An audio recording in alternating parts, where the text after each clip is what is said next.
Hello friends, આજે આપણે બ્રેડની વધેલી કોરમાંથી અપમ બનાવીશું. હવે આપણે બાઉલમાં 2 કપ જેટલી બ્રેડની કોર એડ કરીશું. બ્રેડના ટુકડા એડ કરવાથી અપમ સોફ્ટ અને ટેસ્ટી બને છે.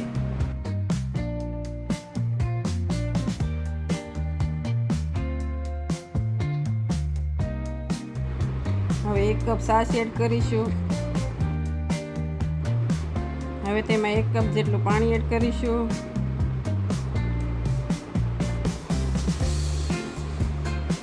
અને સ્વાદ પ્રમાણે નમક એડ કરીશું. તેને 2 મિનિટ રહેવા દઈશું.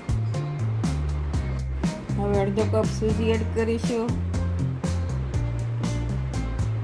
2 સ્પૂન બેસન એડ કરીએ. તેમાં 1 કપ પાણી એડ કરી બધું મિક્સ કરી લઈએ અને તેને 10-15 મિનિટ રેસ્ટ આપી દઈએ.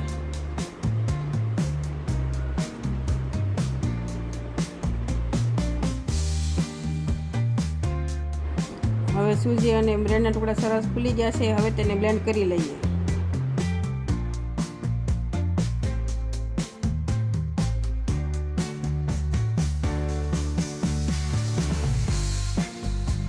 બેટરને બાઉલમાં એડ કરી તેમાં કેપ્સિકમ, કાંદા,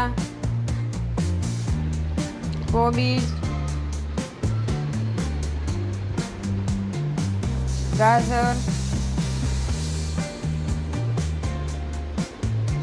લીલા ધાણા એડ કરીશું અને મિક્સ કરી લઈએ.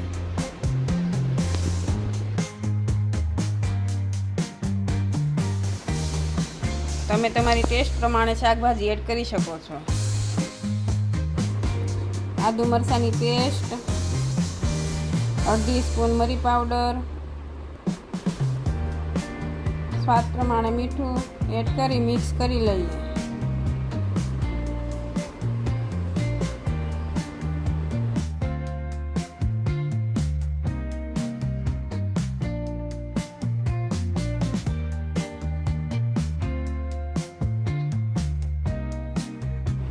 હવે આમાં ઈનો એડ કરીશું. તેના બદલે બેકિંગ સોડા પણ યુઝ કરી શકો છો. બેટર બનાવવામાં આપણે 2 કપ બ્રેડ, અડધો કપ સૂજી, 2 સ્પૂન બેસન લીધું છે, તો તે પ્રમાણે 1 કપ છાશ અને 2 કપ જેટલું પાણી લઈશું, જેથી પરફેક્ટ અપમ તૈયાર થશે. હવે અપમ માટે તડકો તૈયાર કરીએ. એમાં 2 સ્પૂન તેલ એડ કરી તેમાં રાઈ, હિંગ, તલ અને લીમડાના 4-5 પાંદડા એડ કરી બેટરમાં એડ કરી દઈશું. હવે અપમ પેનમાં તેલ ગ્રીસ કરી દઈશું.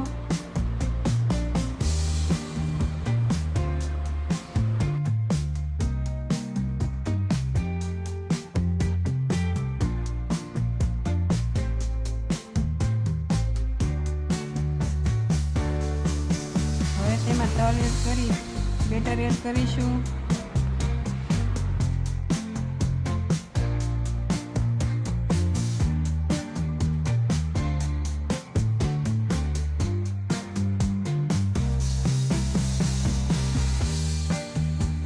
હવે ઉપરથી થોડા તલ સ્પ્રિંકલ કરીશું.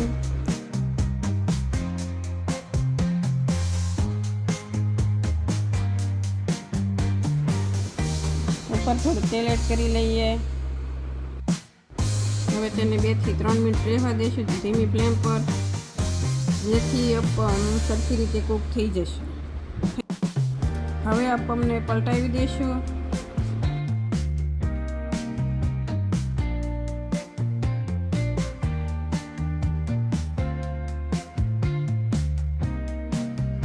હવે તેને બીજી સાઈડથી પણ 2 મિનિટ કૂક થવા દઈશું.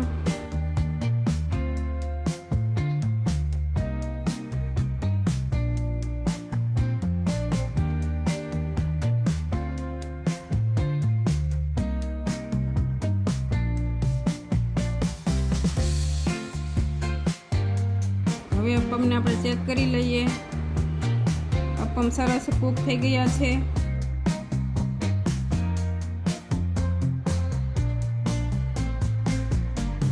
મીઠાશ ખાવાનું મન થઈ જાય તેવા બ્રેડની કોરમાંથી બનાવેલા અપમ રેડી છે. હવે તેને સર્વ કરીશું. તેને કેચઅપ અથવા આંબલીની ચટણી સાથે સર્વ કરી શકો છો. રેડી છે ખૂબ જ ક્રિસ્પી અને ટેસ્ટી અપમ.